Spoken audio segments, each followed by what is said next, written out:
Good morning, dear student of class 12. Today I am going to teach you compound sentence from synthesis, page number 29. Compound sentence.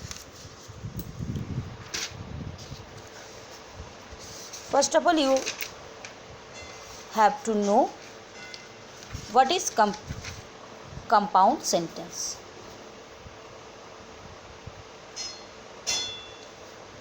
Compound sentence ऐसे वाक्य जिनमें कम से कम दो finite verb अर्थात कम से कम दो क्लॉज, एक प्रिंसिपल तथा एक कोऑर्डिनेटिंग क्लॉज हो, तो उन वाक्य को कंपाउंड सेंटेंस कहते हैं। जैसे Rahul came and Divya went. ये कंपाउंड सेंटेंस में प्रिंसिपल क्लॉज कम से कम एक और कोऑर्डिनेटिंग क्लॉज, प्रिंसिपल क्लॉज एक होंगे और कम से कम एक कोऑर्डिनेटिंग क्लॉज होंगे। पहले वाक्य में कोऑर्डिनेटिंग क्लॉज एंड का है, ऐसे बट होता है, सो होता है। अब इसके बाद हम लोग आ जाएंगे page number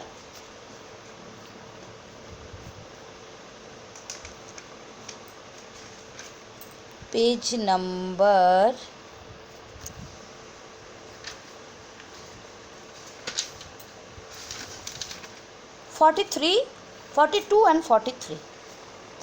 and 43. In 42 compound sentence दो फिनिट वर्ब और कम से कम दो clause, principal clause and coordinating clause आपको रहना है, तभी वो कंपाउंड सेंटेंस कहलाएंगे। अब पेज नंबर आप 43 में आ जाइए। यहाँ पर हम जानेंगे कि अधिक से अधिक एक या दो या उससे अधिक सिंपल सेंटेंस को कैसे हम लोग कंपाउंड सेंटेंस में जोड़ेंगे।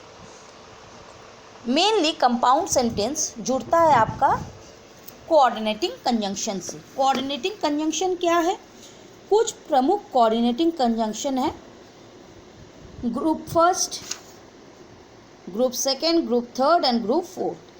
ग्रुप फर्स्ट में and, as well as, not only but also, both. Group second में but, yet, while, whereas, still, nevertheless, however. Group third में or, either, nor, neither, otherwise.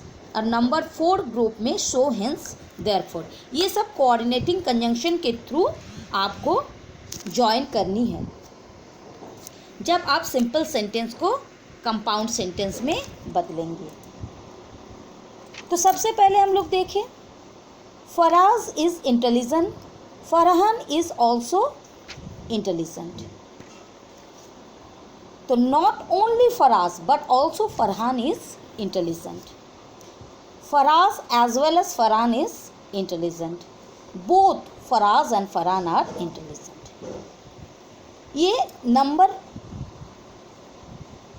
Group first की है। ये group first में क्या क्या था? And, as well as, not only but also, ये सब। अब वो उसको कहते हैं हम लोग cumulative conjunction.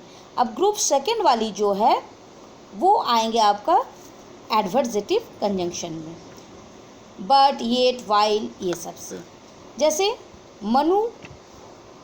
Manu works hard and Ankita also work hard. Both Manu and Ankita work hard. ये जो है आपकी, ये सिंथेसिस ग्रुप 1 की है। ग्रुप 1 की कंजंक्शन मतलब cumulative conjunction, and, as well as, not only but also इस ग्रुप में आएगा। इसके बाद आप आ जाइए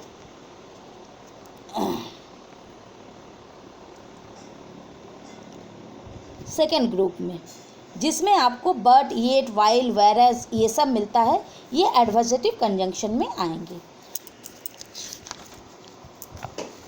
Farhan sang, he danced also. Farhan sang, he danced also. Farhan sang and danced also. Farhan not only sang but also danced. He is rich but he is miser. He is rich yet he is miser.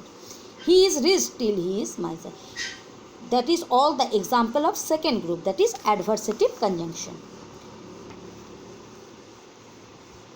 नकारात्मक वाक्य मतलब negative sentence में आपका क्या हो जाएगा, neither nor, ये सब का यूज होता है.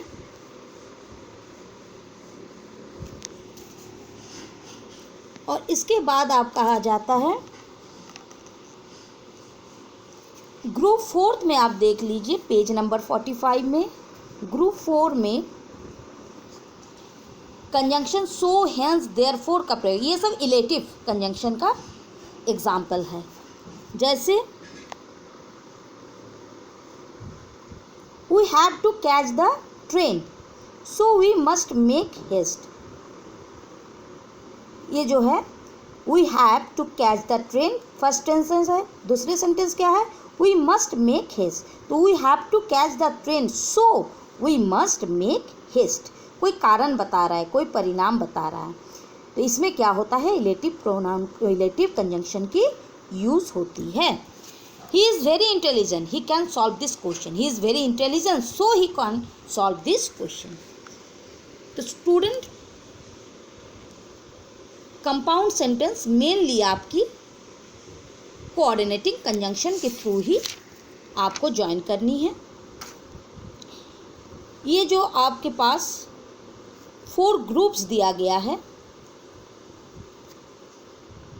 ये 4 ग्रुप्स में ही आपका कंजंक्शन है.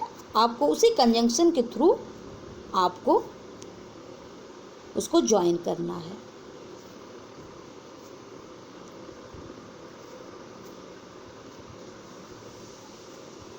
तो फर्स्ट ऑफ ऑल यू